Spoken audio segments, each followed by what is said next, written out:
बाराबंकी में सोमवार को छात्रों पर पुलिस ने लाठीचार्ज किया था। अखिल भारतीय विद्यार्थी परिषद के कार्यकर्ताओं को बुरी तरह से पीटा गया था, लेकिन अब इस एक्शन शुरू हो गया है। आरोपी पुलिसकर्मी या तो हटा दिए गए हैं या उन्हें लाइन हाजिर कर दिया गया है। सीधे योगी आदित्यनाथ पूरे मामले की मॉनिटरिंग कर रहे हैं। आखिर बाराबंकी में ऐसा क्या हुआ था कि छात्र और पुलिस आमने सामने आ गए थे? उस यूनिवर्सिटी पर क्या कार्रवाई हुई जो इस पूरे विवाद की जिम्मेदार है? आइए आपको डिटेल देते हैं इस रिपोर्ट में।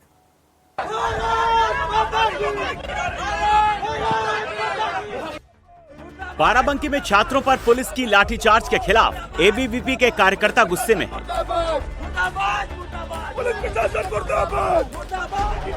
लखनऊ के छात्र विधानसभा के बाहर प्रदर्शन करने पहुंचे, जहां पुलिस ने उन्हें तुरंत हिरासत में ले लिया।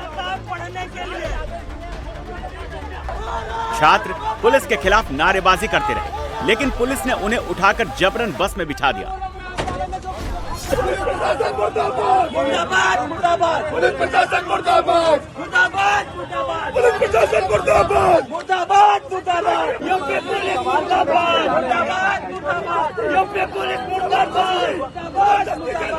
बाराबंकी में एबीवीपी के कार्यकर्ता और छात्रों की पिटाई का मुद्दा सीएम योगी तक पहुंच गया।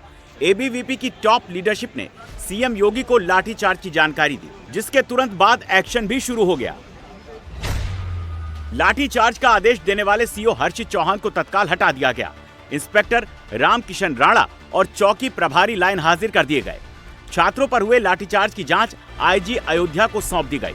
इसके अलावा मंडलायुक्त अयोध्या को राम स्वरूप यूनिवर्सिटी की डिग्री की वैधता की जांच के आदेश दे दिए गए हैं। बाराबंकी में छात्रों पर जिस तरीके से लाठीचार्ज हुआ है, उसको लेकर के मुख्यमंत्री योगी आदित्यनाथ ने मामले का संज्ञान लिया है और इस मामले में वहां पे पोस्टेड सीओ को हटाने के तत्काल निर्देश दिए हैं। इसके अलावा आईजी अयोध्या को घटना में जो लाठीचार्ज हुआ है उसकी शिकायत को देखते हुए जांच के आदेश दिए हैं कि किन परिस्थितियों में लाठीचार्ज करने की नौबत आई। साथ ही उक्त विश्वविद्यालय की डिग्रियों को लेकर के जो मामला फंसा हुआ है, उस पूरे मामले की जांच के आदेश को लेकर के मंडलायुक्त अयोध्या को एक विस्तृत जांच सौंपने को आज शाम तक कहा गया है। लेकिन जिस तरीके से लखनऊ से सटे हुए बाराबंकी में अखिल भारतीय विद्यार्थी परिषद के छात्रों और पुलिस के बीच जबरदस्त तरीके से बवाल हुआ है, उसको लेकर के सवाल उठने खड़े हो गए हैं। अब जांच के बाद ये साफ हो पाएगा कि इस पूरे मामले का सच क्या है। लेकिन अखिल भारतीय विद्यार्थी परिषद का उस वक्त लोक भवन और विधानसभा के ठीक सामने, जहां इसमें मैं मौजूद हूं, यहां पर प्रदर्शन करना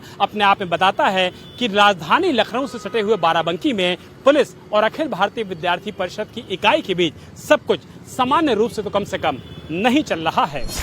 छात्रों पर लाठियां चलाने वाले पुलिस अधिकारियों पर एक्शन हो गया। खुद योगी आदित्यनाथ इस पूरे मामले की मॉनिटरिंग कर रहे हैं। आपको बताएंगे कि बाराबंकी में एबीवीपी के छात्र और पुलिसकर्मी आमने सामने क्यों आ गए। पहले बाराबंकी में जो हुआ उसकी तस्वीरें देख लीजिए। छात्र नीचे गिरा हुआ है, उसे एक दो नहीं बल्कि 5-6 पुलिसकर्मी घेरे हुए हैं, जमकर लाठियां बरसा रहे हैं। युवक बचने की कोशिश कर रहा है, लेकिन पुलिस की लाठियां दनादन बरसती जा रही हैं। आरोप ये भी है कि पुलिस ने छात्राओं को भी नहीं बख्शा, घेर कर उनकी भी पिटाई की गई।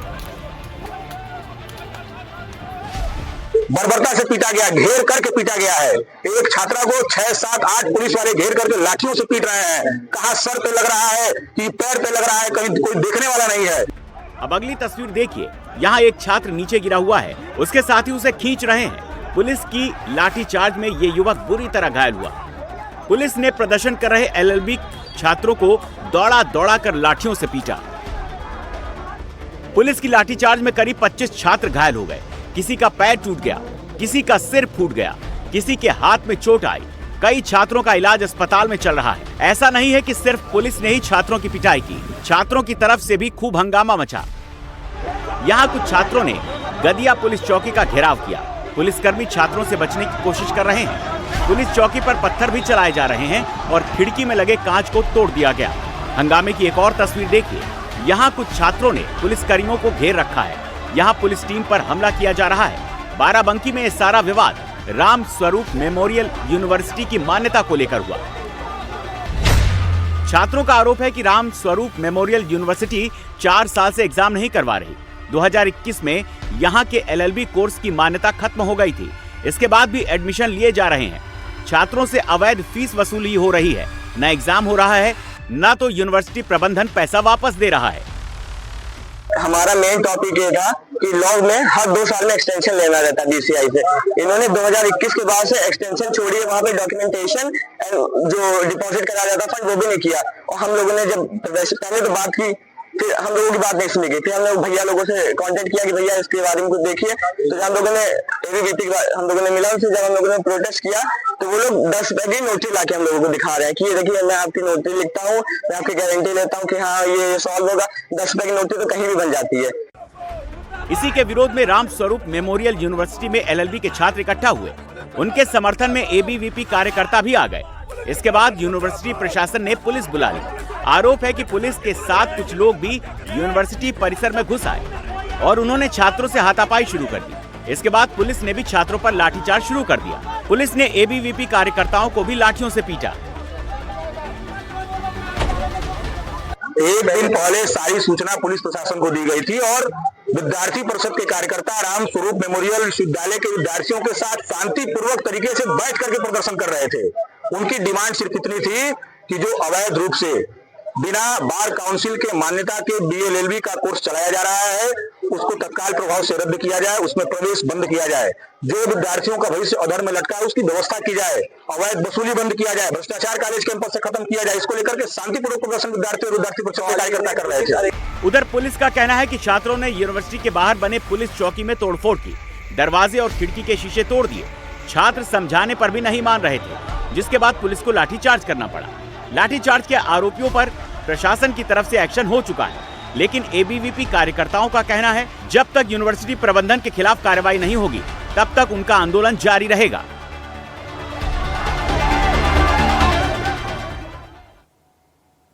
सितंबर का सितम पहाड़ से लेकर मैदान तक बरस रहा है। कहीं लैंडस्लाइड हो रही है तो कहीं ओवरफ्लो नदियां परेशानी का सबब बन रही हैं। कई हफ्तों की बरसात ने बांध और बैराज लबालब भर दिए हैं, जिनको खोलकर पानी निकालने के अलावा अब कोई दूसरा ऑप्शन बचा नहीं है, जिससे जो दूसरे राज्य हैं वहां पर बाढ़ जैसे हालात पैदा हो गए हैं। आइए आपको रिपोर्ट दिखाते हैं जिसमें पंजाब टू दिल्ली और हिमाचल टू राजस्थान कैसे आधा हिंदुस्तान मानसून से है परेशान। तस्वीरें बता रही हैं। 1, 2, 3 और चौथे सेकंड में भरभरा कर गिर गया मकान। ताश के पत्तों की तरह ढह गई इमारत। खिलौने के जैसे पहाड़ से सरक गया 2 मंजिला घर। हिमाचल में जगह जगह हो रहे लैंडस्लाइड ने नींद उड़ा रखी है। ये कुल्लू की तस्वीरें हैं, जहां एक बस अड्डे के पास मकान चंद सेकंड में धराशायी हो गया।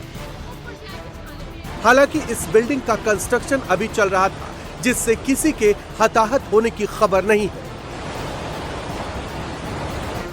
वहीं हिमाचल के नदी नाले भी उफान पर है। ऐसे ही एक तूफानी नाले की चपेट में एक ट्रैवलर गाड़ी तबा गई जब ट्रैवलर मनालसू नाले पर बने पुल से गुजरने लगी। नाले में बाढ़ आने से भारी भरकम गाड़ी फंस गई। बहुत कोशिश की गई लेकिन ये गाड़ी नहीं निकल सकी। गनीमत रही कि बारिश थमी और लोग वक्त रहते कूदकर सुरक्षित निकल आए। हिमाचल से सटे उत्तराखंड में भी हालात बद से बदतर होते जा रहे हैं। उत्तराखंड में नदी नाले उफान पर बह रहे हैं। नदियों की रफ्तार डराने वाली है, अपने साथ सब कुछ बहा ले जाने पर आमादा है। चंपावत जिले में तो हालात और भी ज्यादा बुरे हैं। लगातार हो रही मूसलाधार बारिश से जनजीवन पटरी से उतर चुका है। यहाँ भी पहाड़ों पर लैंडस्लाइड देखने को मिल रहा है। बारिश और भूस्खलन के चलते टनकपुर पिथौरागढ़ ऑल वेदर सड़क लगातार 5 दिन से बंद चल रही है, जिससे चंपावत जिले और पिथौरागढ़ जिले का आपसी संपर्क पूरी तरह से कट गया। पंजाब में तो सड़कें नदियां बन चुकी हैं। सड़क पर नाव चलानी पड़ रही है।